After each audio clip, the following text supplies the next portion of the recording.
Claire annoyed and said, "Mom, Charlie and I are husband and wife. It doesn't matter how we sleep." Bulls asterisk it. Elaine pinched her waist and said, "You were born to me. Everything has to do with me. I can't allow my daughter's body to be occupied by this stinky silk." Claire said angrily, "Mom. Charlie saved your life."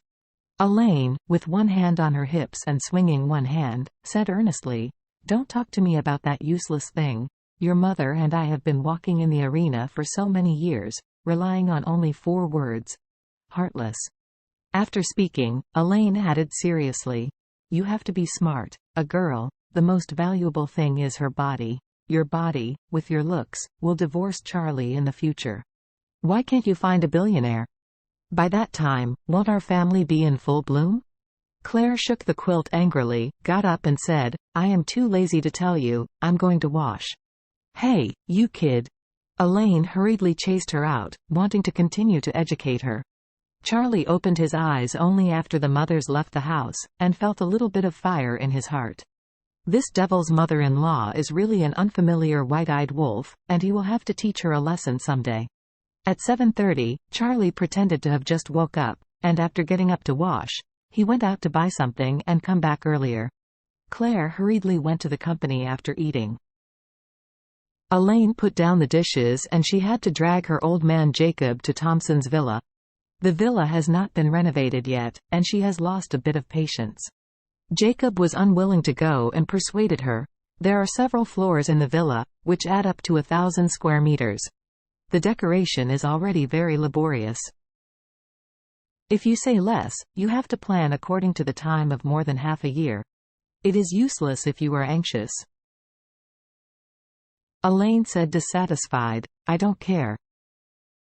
I have lived enough in this broken house. If the decoration is not good next month, then I would rather go to sleep in a rough villa instead of staying here."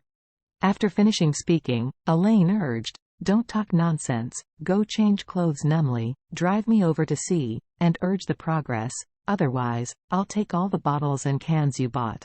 I will throw it out." Jacob has nothing to pursue in life. He just likes to fiddle with antiques.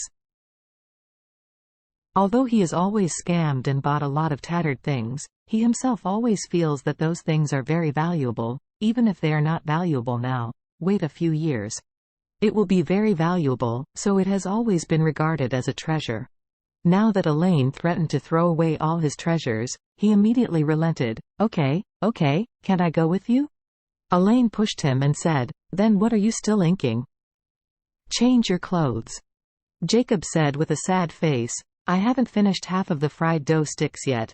You let me finish my meal anyway." Eat, you know how to eat." Elaine said annoyedly, "You will be like Charlie immediately. After eating, sleeping, eating, and nothing else?" Jacob said with a gloomy look, "Okay, I won't eat anymore." After speaking, quickly got up and changed clothes. When he returned after changing his clothes, Elaine urged him to go out. Seeing that everyone in his family was gone, Charlie took out his mobile phone and called Chin Gang, asking him to send over 30-odd medicinal materials he asked for according to his request, and he was going to refine a little rejuvenation pill.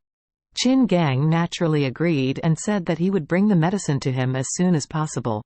As soon as he hung up the phone, Charlie received a call from Tianchi. As soon as Tianchi came up, he respectfully asked, "Mr. Wade, did you catch the Japanese who grabbed medicine yesterday?" "Caught him." Charlie smiled and said, "I dug a hole for them, but they jumped in unexpectedly."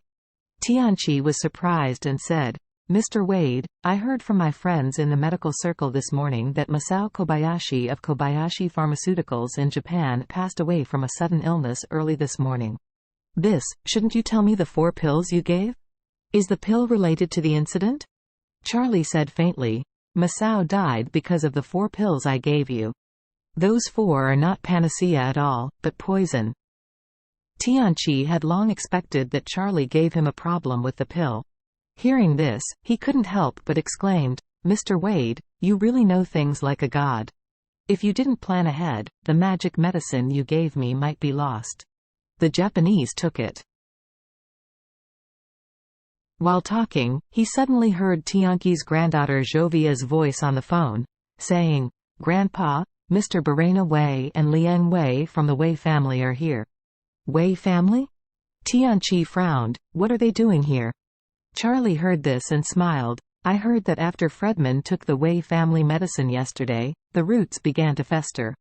They came to beg you, maybe they just hope you can help.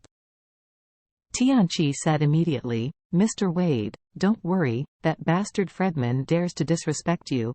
Even if he dies in front of me, I will not save him."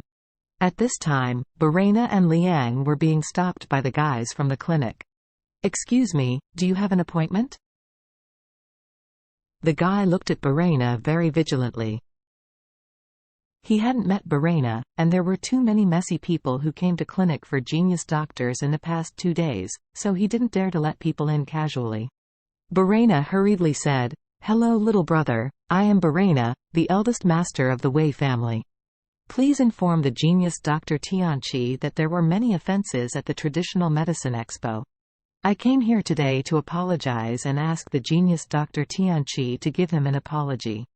An opportunity to apologize in person." The man said coldly. The genius Dr. Tianqi said, "Those who have not made an appointment will not see him, so please go out quickly. Please be polite to me, I am also the eldest master of the Wei family anyway, I will tell. Sorry, we at the clinic doesn't know any Wei family, so you should go out quickly, otherwise I will call someone."